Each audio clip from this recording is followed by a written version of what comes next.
বাবা, বন্ধুর প্রতিশ্রুতি রক্ষা করতে বিখ্যাত অ্যাডভোকেটের ছেলের সঙ্গে মেয়ের বিয়ে দিয়ে মেয়েকে সুখী করতে চেয়েছিল না। 10 বছর ধরে তো মেয়ের সুখী দেখছো বাবা, আজ একটু ভালো করে দেখে তোমার নয়নটা তুমি সার্থক করো বাবা, তোমার নয়নটা তুমি সার্থক করো।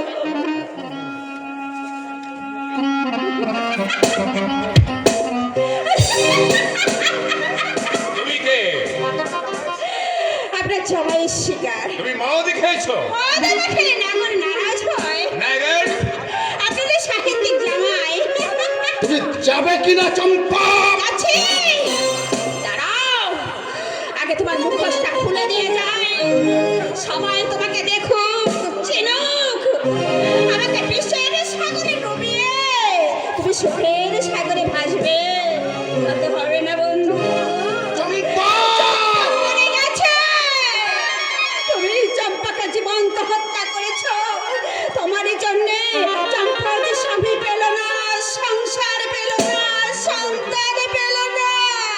কিন্তু কেন কেন চম্পা আজ এই দুঃখের রাধার মুখ দেখে বেড়ায়? কেন চম্পা আজ এই সমাজের মুখে ভার করে না কলিকা?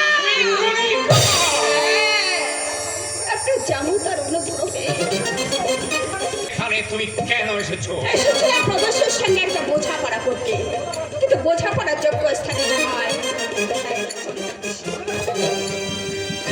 কিন্তু মনে রেখো প্রদোষ, তোমার অস্তিত্ব যতদিন থাকবেন ততদিন আমি তোমাকে ছায়ার মতো অনুসরণ করবো। আমার এতখানি উপকারের প্রতিদান না দেওয়া পর্যন্ত এই প্রাণে এই শান্তি পাবো না, কিছুতেই না। চম্পার কোনো কথা আপনি বিশ্বাস করবেন না। তোমার কথা থাক। আমার মেয়ের গায়ে হাত করো, এত সাহস পেলে কোথায় তুমি?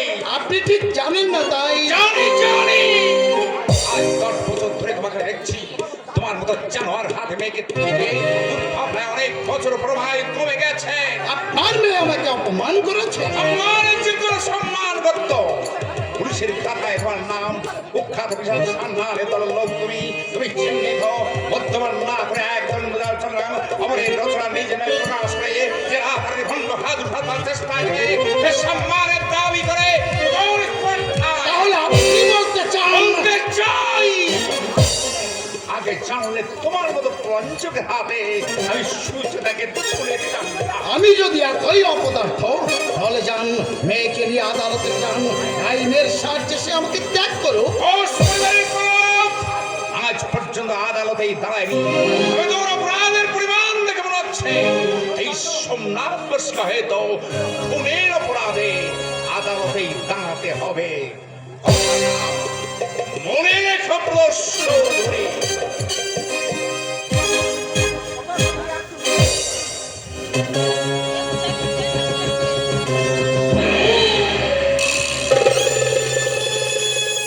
প্রদোষ চৌধুরীর এক দৃষ্টিতে তুমি খাপ হয়ে পড়বে সোমনাথ ঘোষ। তুমি খাপ হয়ে পড়বে, খাপ হয়ে পড়বে।